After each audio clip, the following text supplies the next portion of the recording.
Glória a Jesus. A paz do Senhor, igreja. Tudo bem com vocês? Pode se assentar, queridos. Nós vamos, nessa quarta-feira do milagre, dos propósitos de Deus para a nossa vida. Estou dando um descanso para o pastor Lucas, mas domingo ele já está no altar novamente.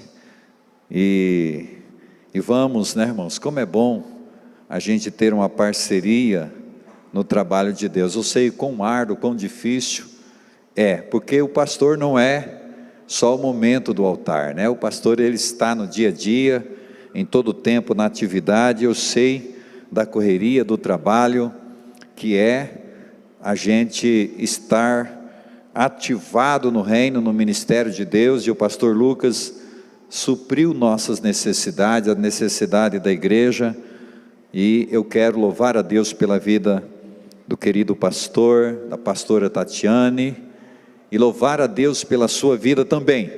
Hoje Deus tem uma palavra: não desista, amém? Diga comigo, não desista.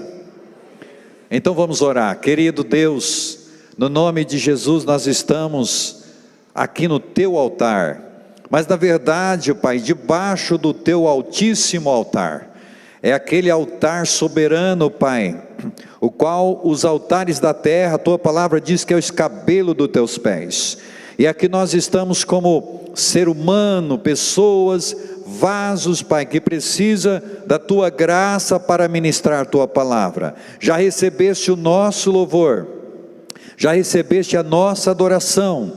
Agora, Pai, que a tua palavra venha para todos nós, venha de encontro com cada irmão, que o Senhor venha falar, agir, meu Deus, e que o resultado seja, Senhor, o resultado que o Senhor preparou como propósito para esta igreja. Eu abençoo, Senhor, e derrama aqui, Senhor, a tua presença, e que a tua palavra esteja nos ouvidos, na mente, no coração, trazendo um efeito de paz. Expulsa todo espírito de distração, de contrariedade, meu Deus, de doença, de desconforto, e traz para o teu povo agora, Pai, um momento de graça. Ao ouvir a tua palavra, teus filhos possam entrar no santuário de Deus e ter a provisão de Deus, como foi cantado, Senhor, em nome de Jesus, amém. Vamos ler a palavra de Deus no capítulo 5 de Lucas, verso 1 até o verso 5. Abre o teu coração, a tua mente. Você saiu da tua casa e você trouxe aqui na casa de Deus o seu coração, deixou os problemas lá, deixa que Deus resolva. Agora é você e Deus. Se você trouxe o teu problema, apresente ele a Deus, não deixe ele te incomodar. Eu quero que você tenha de Deus aqui graça, eu quero que você saia daqui abençoado. Aqui não é o pronto-socorro de Deus, aqui é a igreja onde nós adoramos, mas que o Deus que é todo poderoso também se faz presente e socorre nós. Aqui é o lugar da adoração, mas que também tem cura, tem restauração, tem milagre. Uma vez eu fui pregar numa igreja que chamava Pronto Socorro de Deus, e eu falei com a pastora, Deus me deu uma visão e eu entreguei para ela. Eu falei assim: irmã, não é todo mundo que gosta de pronto-socorro. A pessoa foi curada, ele dá no pé. Eu acho que é bom você trocar o nome da igreja. Ela falou: não, pastor. Depois ela falou: pastor, vou ter que mudar o nome mesmo, porque o povo vem, faz a campanha e desaparece. Então aqui é mais do que isso, aqui é um lugar para adorar a Deus, servir a Deus e ser servido por Ele também, amém? Quem achou? Encontrou, né, irmãos? Certa vez, quando a multidão apertava Jesus para ouvir a palavra de Deus, ele estava junto ao lago de Genezaré, e viu 2 barcos junto à praia do lago, mas os pescadores haviam decidido descer dele, e estava lavando as redes. Entrando ele num dos barcos, que era o de Simão, pediu que afastasse um pouco da terra, e sentando-se ensinava do barco as multidões. Quando acabou de falar, disse a Simão: faze-te ao largo e lançai as vossas redes para pescar. Ao que disse Simão: mestre, trabalhamos a noite toda e nada apanhamos, mas sobre a tua palavra lançarei a rede. Glória a Deus. Eu sei que você já passou muito por esse texto, já ouviu frases, lance a rede, vá em frente, mas eu quero falar hoje sobre exatamente o tema não desista. Por quê? Uma das coisas que a gente sempre acompanha e vê é pessoas desistindo de seus sonhos, e sabe, irmãos, que no século que nós estamos vivendo, as pessoas começam com um projeto, com um propósito, terminam em outro. As pessoas estão iniciando algo que não sabe sequer se vai terminar, se é realmente o que quer. Isso acontece até no casamento, infelizmente. É triste ver alguém desistir de uma profissão, é triste ver alguém decidir de um amigo, de um sonho, mas existe algo muito mais triste do que isso, é quando a pessoa desiste de Deus.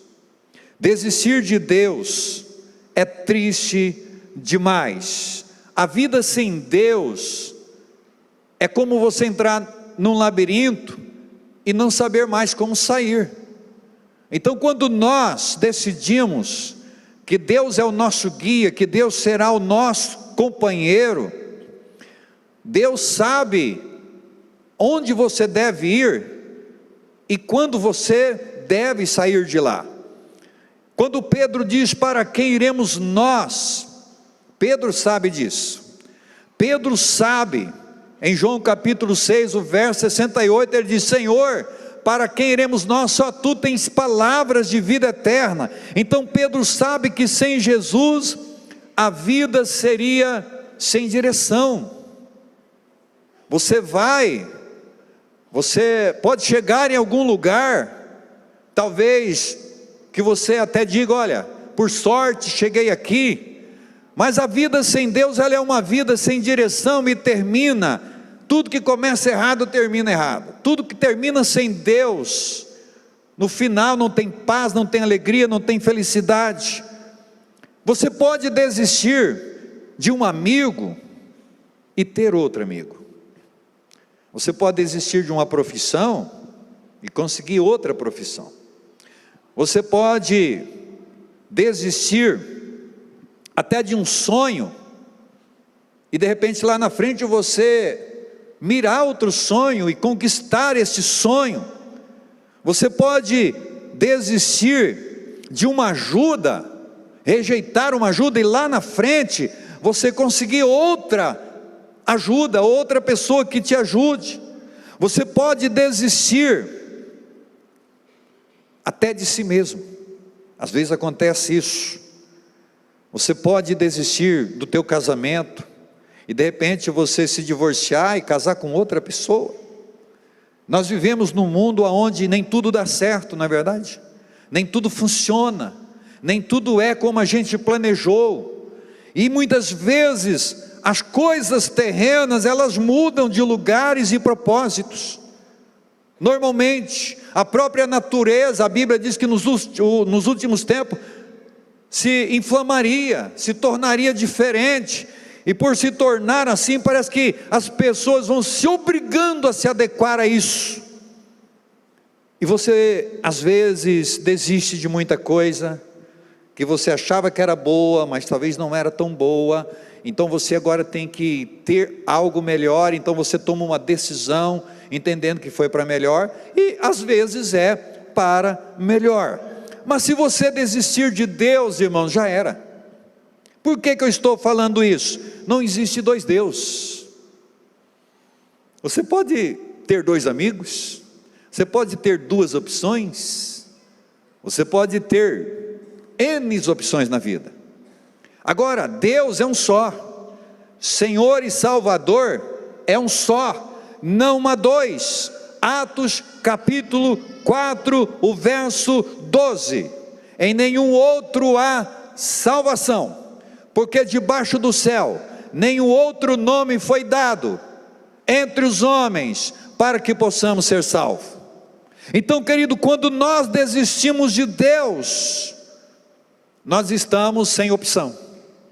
Nós não temos mais para onde ir, nós não temos mais aonde chegar ou se agarrar.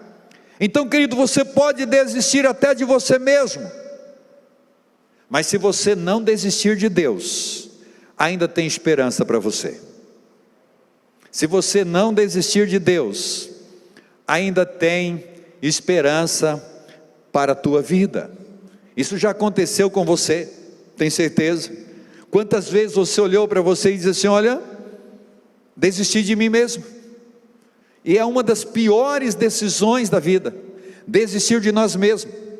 Mas quando você ainda tem uma fé, que além de você tem alguém que pode mais do que você, e que pode te ajudar, além de você, além do seu melhor amigo, além das condições físicas, financeiras, e até mesmo das tecnologias, você ainda tem uma esperança, que é Deus. Agora vamos entrar no texto. Por quê? Porque foi essa a história de Pedro, comentada, melhor dizendo, meditada nesse texto. Quando eu meditei nele, por que eu estou falando isso? Porque Pedro, ele desiste de quase tudo. Eu estava ouvindo um hino cantado que Pedro andou sobre as águas, e mais uma vez, ele está sobre as águas. Jesus coloca ele dentro do barco e fala: se retira um pouquinho, entra no barco dele e fala: se retira um pouco, eu quero ficar um pouco mais longe. Jesus tem o foco de ficar longe da multidão, para ter um foco melhor, e ter também uma acústica melhor. E Pedro já havia desistido de pescar, ele já tinha encostado o barco, e estava agora lavando as redes, ele e seus amigos pescadores, e eles iam embora.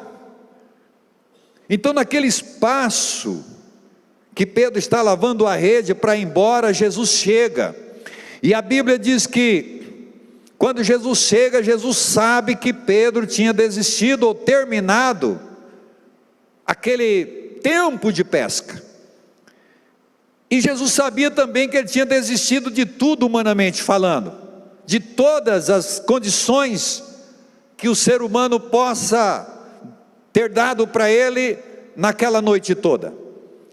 Agora, por que eu falo que Pedro desistiu de quase tudo? Porque ele não desiste de Deus. Isso é interessante.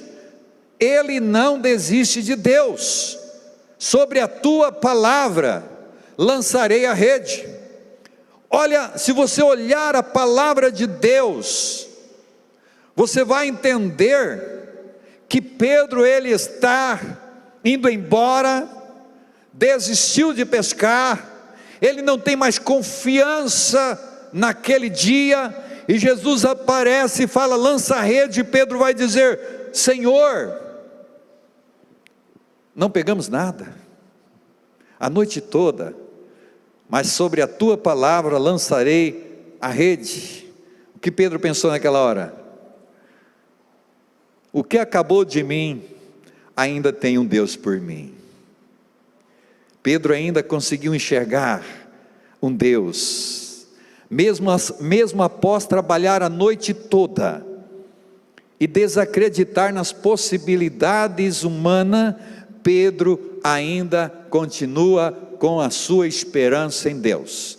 A esperança humana falhou, a esperança de acreditar em si mesmo, de desacreditar na situação falhou, melhor dizendo, de acreditar na situação falhou, mas a esperança de Pedro continua viva em Deus. Talvez eu esteja falando com pessoas assim. Tomara que você não tenha desistido de Deus. Acredito que não, porque senão você não estaria aqui, amém? Talvez você deva ter pensado exatamente isso. Eu vou lá porque a minha única esperança é Deus. Quem sabe você pensou assim?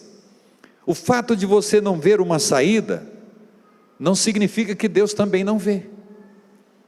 O fato de você não sentir não significa que Deus não sentiu. Ah, pastor, eu não senti que Deus... Eu sinto que Deus não está nesse negócio. Será que Deus sente o mesmo que você sente? Sabe, o fato de você ver o teu fim não significa que Deus também viu o teu fim. O fato de você desistir do teu sonho não significa que Deus desistiu dos teus sonhos. Amém? Onde nos identificamos mais nesse texto? Onde é que você mais se identifica nesse texto? Você já leu ele todo? Você já leu o verso 5? Mestre, pescamos a noite toda e nada pegamos. Eu me identifico, sabe aonde aqui? Na falta de provisão. Na falta de provisão. Eu creio que você se identifica nesse texto desta forma também. Você que está passando por alguma necessidade, você está se identificando na falta de provisão. Então, queridos, o que Deus está nos dizendo nesse lugar é que você não pode desistir do teu sonho só porque agora, nesse momento, você não está enxergando uma saída, só porque você não está acreditando mais na situação. Então, pastor, quer saber, Deus não está neste negócio, eu vou pular do barco. Os discípulos pescaram uma noite toda, sem provisão, e o texto diz que quando eles pulam do barco, Jesus entra no barco. Olha que interessante, os discípulos descem do barco e Jesus entra nele. Você já viu isso acontecer? Pastor, pulei do barco e depois que eu pulei do barco a coisa ficou boa. Até enquanto eu estava no barco estava tudo errado, Jesus entrou, deu certo. Então, o meu conselho é esse: não pule do barco, não saia do barco, espere Jesus, confia nele. Jesus entra no barco, assume o comando, e a Bíblia diz que a provisão chega. Sabe, o que acontece quando Deus entra no comando da nossa vida, do nosso barquinho, do nosso dia a dia, do nosso sonho? O que acontece quando Jesus entra no comando da nossa vida? O que havia terminado, Ele ordena um recomeço. Foi isso que aconteceu. Acabou a esperança, terminou a pesca, mas Ele está dizendo: haverá provisão, terá um recomeço. O que acontece quando Deus entra no comando? O que seria mais outra tentativa, agora é uma realidade. Talvez você também esteja vivendo assim. Pastor, quantas tentativas frustradas. Mas hoje não será mais assim, sabe por quê? Porque Jesus entrou no teu barco, amém? Amém? Jesus entrou no teu barco. O que acontece mais, pastor, quando quando Deus entra no comando da nossa vida? Ele cumpre sua palavra. Verso 6, nós não lemos, mas lá a Bíblia diz que eles apanharam uma grande quantidade de peixes. O que acontece ainda quando Deus entra no comando da nossa vida? Ele sabe onde está a provisão e te leva até lá. Veja bem, os discípulos estão todos sem rumo, sem direção, sem provisão, acreditando que naquele lago nem peixe tem mais. Exploraram o lago o tempo todo, a noite toda, e a Bíblia diz que quando Jesus assume o barco da vida deles, da profissão deles, do trabalho deles, Jesus fala: olha, vai para o lugar alto, vá para o lugar alto e manda lá a rede que vai ter peixe. Então o que Jesus faz quando Ele entra no comando, irmãos? Ele mostra para nós a provisão. E é isso que Deus está falando contigo: deixa eu entrar na tua vida e revelar para você o que eu estou planejando para você, mostrar para você onde está a sua provisão. O que mais acontece quando Deus entra no comando da nossa vida? Ele faz que o impossível se torne possível. Você pode crer nisso? O que mais acontece quando Deus está no comando da nossa vida? Quando você diz que não pode, Ele diz: eu posso. Mas o que acontece mais, pastor, quando Deus está no comando? Ele assume o controle quando você perde o controle. Mas o que mais acontece, pastor, quando Deus está no comando? Quando o teu recurso acaba, o dele começa. É sempre assim, querido. Quer ter sucesso? Deixa Jesus entrar no comando da tua vida. É assim sempre, nunca vai ser diferente. Nunca será diferente. Você entende o Salmo 37, o verso 5? O que é que está escrito lá? Entrega o teu caminho ao Senhor, confia nele, e o mais Ele tudo fará. Você tem permitido Deus assumir as impossibilidades de sua vida? Quem é o Senhor da tua vida? Quem é que continua no comando de tudo lá? Não que Deus não queira que você não seja homem, que você não seja mulher, que você não tenha domínio próprio. Ele quer.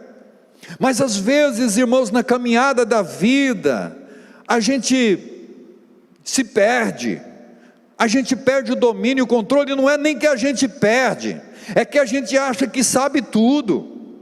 E o fato de você achar que você pode tudo, sabe tudo, que você não precisa de ninguém no controle da tua vida, Deus começa a mostrar para você que só Ele pode todas as coisas.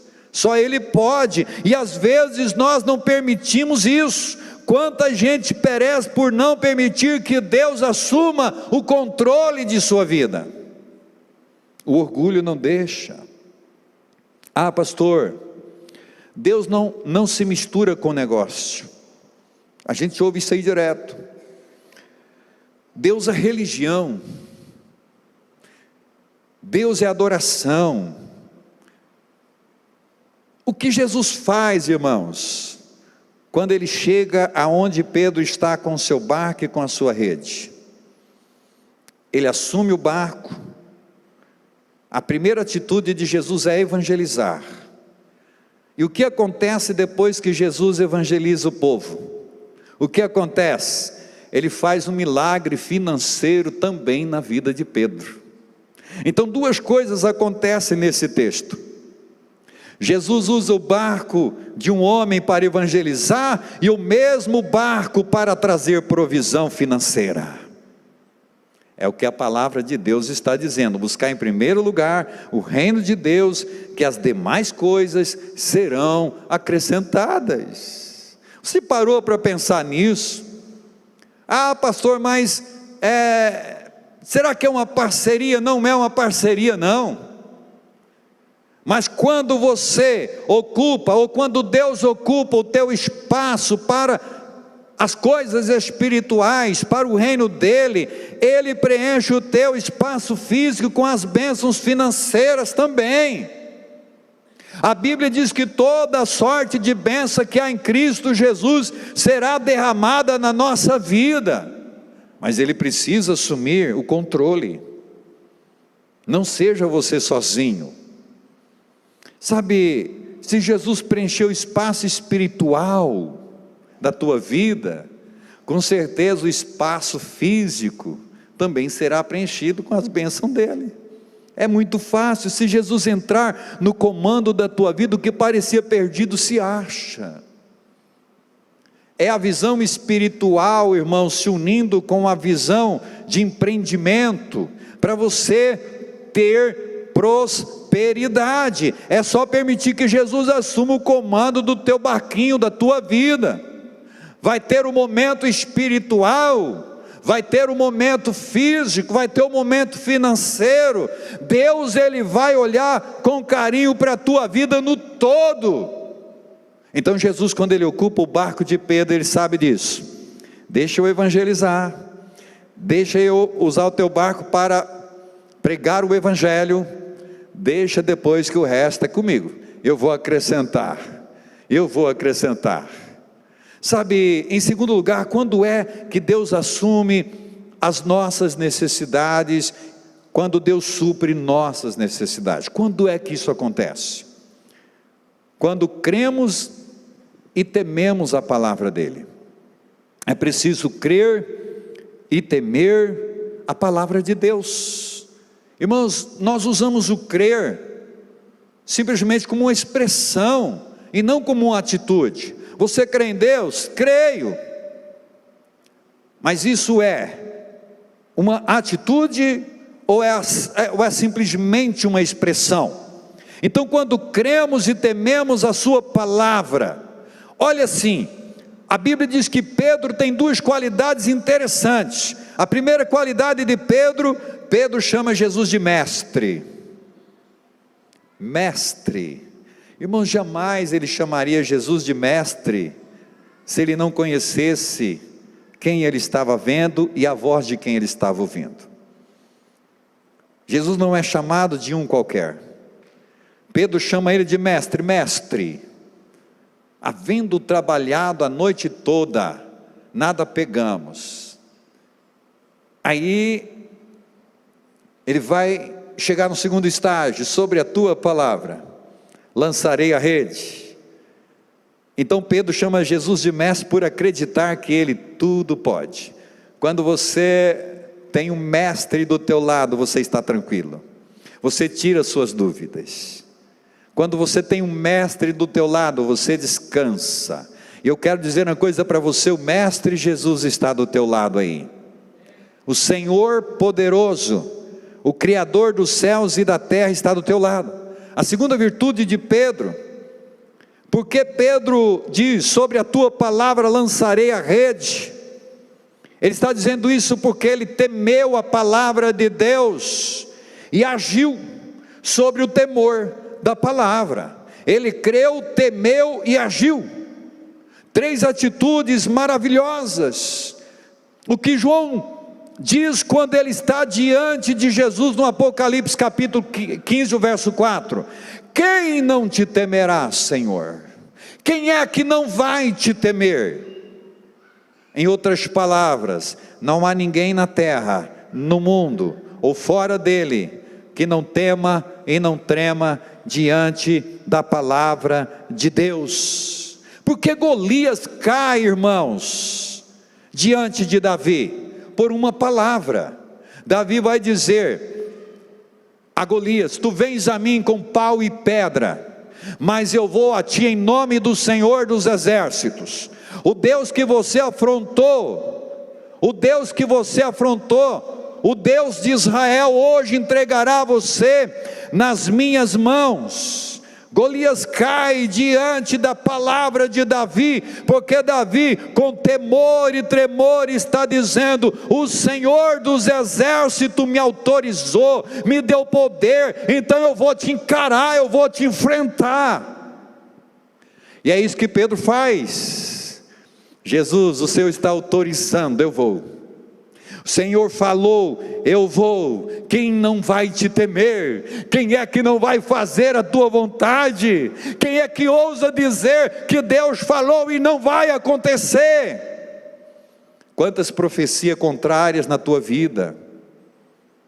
Quantas pessoas abusaram da tua humildade, da tua pequenez, da tua fragilidade humana? Quantas visões desnecessárias, vazias, diabólicas, mas Deus está dizendo: olha, agora eu assumi o controle da tua vida, e sou eu quem vou dar as cartas, sou eu quem vou dizer o que tem que se fazer, porque Maria é bendita, irmãos. Se você olhar na Bíblia Sagrada, porque ela é obediente a Deus, ela está dizendo em Lucas capítulo 1, verso 38, cumpra-se em mim, na tua serva, a tua palavra. Creia isso, irmãos. Creia você acreditar na palavra e obedecer a palavra. Amém? Você tem feito isso? Ah, pastor, eu creio muito em Deus, mas olha, de Bíblia não entendo nada. Olha, pastor, os pastores entregam para a gente lá um mandamento, você não é comigo. Olha, pastor, eu creio muito em Deus, mas olha, não sou prestativo, não tenho comunhão, não oro, não jejuo. Irmão, você não creu. A atitude de crer vai além. Ela está associada à fé com as obras, e é isso que Pedro vai mostrar para a gente. Glória a Deus. Então Pedro chama Jesus de mestre, porque ele sabe com quem está falando.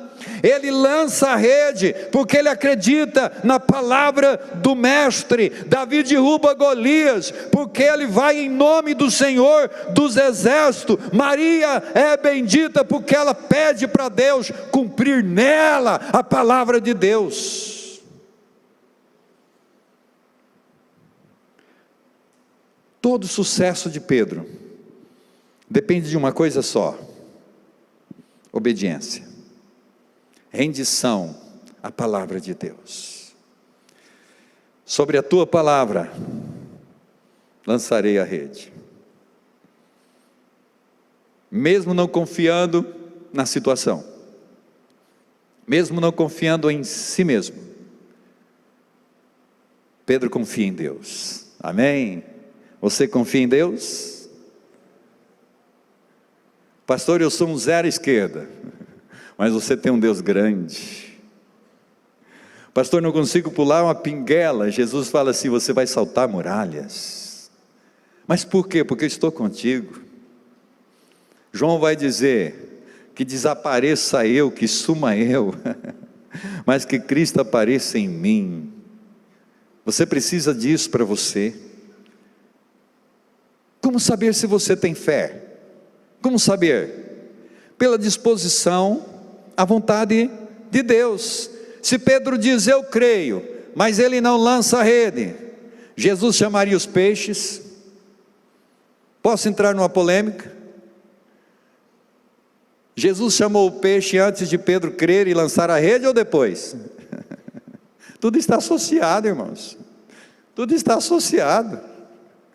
Como ele saberia que Jesus chamou os peixes se ele não tivesse ido lançar as redes? A nossa vida é um desafio. Então, irmãos, eu creio, mas eu não vou lançar a rede. Então você não crê. Milagre não é o que vemos, é o que cremos. Milagre não é o que vamos encontrar, mas é aquilo que Deus vai criar para nós. Nós temos uma expectativa: eu vou chegar lá e vai estar lá. Mas se não tiver, Deus cria para você. Você lembra da velhinha da montanha? É antigo, mas os mais novos talvez precisem aprender isso. Ela tinha dificuldade de ir para a igreja, não conseguia ir para a igreja, porque ela tinha que subir a montanha e era muito cansativo, ou ela tinha que rodear mais de 25 quilômetros, era muito longe. Um dia ela desafiou a lei da gravidade pela sua fé, e ela falou: vou ficar 5 dias de oração e jejum dentro da minha casa, e ela morava no pé da montanha. Ou Deus tira a montanha da minha frente, ou Deus traz a igreja para frente da minha casa. E ela começou a orar, orou 1, 2, 3, 4, orou e jejuou 5 dias. Abriu a janela, a montanha estava lá e a igreja também não estava. Sabe o que ela falou? Eu sabia que não ia acontecer nada. Eu já sabia que Deus não ia fazer isso por mim. Então, queridos, fé é crer que Deus trabalha com o que não vemos e gera o que não temos. Não crie uma expectativa humana, crie uma expectativa espiritual, porque a humana vem depois disso. É isso que você precisa entender. Jesus poderia ter chegado num barco de Pedro e falado assim: Pedro, faz o seguinte, vai lá no meio, lança à direita a sua rede e pega o seu peixe. Mas Jesus primeiro ele foi pregar o evangelho: dá cá o teu barco, deixa eu possuir o teu barco. E Jesus começou a ensinar a multidão. Depois que o reino de Deus foi propagado, Jesus falou: Pedro, eu sei que você tem que chegar em casa com peixe. Essa desculpa os maridos ficam inventando direto para as esposas, né? Minha esposa fala assim: você foi pescar mesmo? Porque a gente não traz peixe, né? Até a gente fica chateado, tem hora que tem que comprar peixe para trazer, mas é chato. Mas Jesus ele entrou no barco de Pedro e disse: olha Pedro, você vai pegar peixe agora é a tua hora, você deixou a minha hora acontecer, e agora o espaço que você me deu, vou retribuir com bênçãos para a tua vida. E foi isso que Deus fez. Qual é o problema das pessoas? É ouvir a voz de Deus, revidar, questionar e recuar. Ah, Deus falou, mas entrou por um ouvido furado, saiu para o outro lado, entrou por um cérebro oco, que não chegou no coração. Irmãos, nós precisamos entender que Deus precisa estar no comando da nossa vida. O que coloca Deus na luta é você acreditar nas promessas dEle e agir sobre as promessas dEle. Se Ele não te fez promessas, não vá, espere. Se Ele te fez promessa, acredita e vá. Duas razões porque Deus entra na luta de Davi contra Golias, de Golias contra Davi. Deus entra na guerra, ele creu e foi. Eu vou a ti, em o nome do Senhor dos Exércitos. A Bíblia diz em Malaquias capítulo 1 verso 11: o nome do Senhor é temido na terra. O nome de Deus é temido na terra. Eu me lembro de certa feita, eu estar na oração no monte, e nós estávamos orando, e de repente, não precisou ser em voz alta, nós gritamos com muita força da alma o nome: Senhor dos Exércitos, o Senhor dos Exércitos está conosco. É o Salmo 46. Naquela hora, irmãos, a mata estremeceu, vultos passaram como relâmpagos na nossa frente, vendavais aconteceram no meio da mata do nada, e nós ficamos apavorados, e alguém falou assim: pare, eu falei: não, agora é que é a hora de continuar. Aí continuamos: o Senhor dos Exércitos está conosco, o Deus de Jacó é o nosso refúgio, até que tudo se acalmou. Você sabia que o nome de Deus na tua boca tem poder? Ele estremece céu e terra. O nome do Senhor derruba as muralhas, vence inimigos, derruba gigante. Deus te manda dizer: vai porque eu sou contigo, vai porque você é meu servo, confie no meu poder. Então quando Deus disse para Pedro: vai, Pedro foi, ele foi obediente, ele obedeceu, Pedro obedeceu. Então, queridos, quando Deus está no comando, Ele vai pedir Ele vai dar para nós algumas normas, algumas regras, que é crer e obedecer. Vamos ficar em pé? Eu quero, encerrando essas palavras, dizer o que Deus manda dizer para você. Talvez você esteja numa noite longa de luta, talvez você lutou meses, anos, está lutando, você está cansada, não tem estrela no teu céu, você está no barco à deriva desta vida, até ter se despedido dos teus sonhos, Mas se o mestre entrar na tua vida hoje e assumir teus projetos e ser dele a palavra de ordem, o que você acha que vai acontecer? O que você acha que vai acontecer? Pastor, é o meu último recurso, eu não tenho mais o que fazer.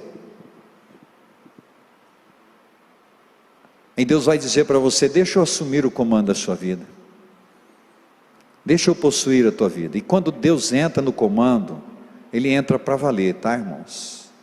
Não é para brincar, não. A questão é que quando Deus assume o comando da nossa vida, nós demandamos, nós questionamos: Deus, por que assim? Deus, por que tem que ser desse jeito? Mas pastor, como é que Deus vai assumir o comando da minha vida? Homem, mulher, tão pecador assim. Sabe, a Bíblia diz no verso 8 que Pedro, ele vai dizer para Jesus: ausenta-te de mim, Senhor, porque eu sou um homem pecador. E sabe quando ele fala isso? Depois que Jesus fez um milagre na vida dele. Ele se sentiu tão pecador que ele diz: olha, eu não sou digno desse milagre. Mas Deus está dizendo para você: não importa quem você é, Deus não está questionando quem você é. Deus está querendo assumir o barco da tua vida. Se hoje você deixar Jesus entrar no comando da tua vida, tua história vai mudar. Se você deixar Deus assumir o comando da tua vida, com certeza a página ruim vai virar. A palavra para você hoje foi toda de Deus, mas a decisão é toda tua com Deus. Eu creio que toda palavra que saiu extraída da Bíblia Sagrada através da minha boca foi toda de Deus para você. Agora toda decisão é tua. E se você deseja e quer tomar uma decisão, é a partir de você e agora. Se você quer experimentar isso, vamos adorar a Deus. E você tem a oportunidade de vir aqui para o altar. E Deus vai pular dentro do teu barco e vai fazer um grande milagre.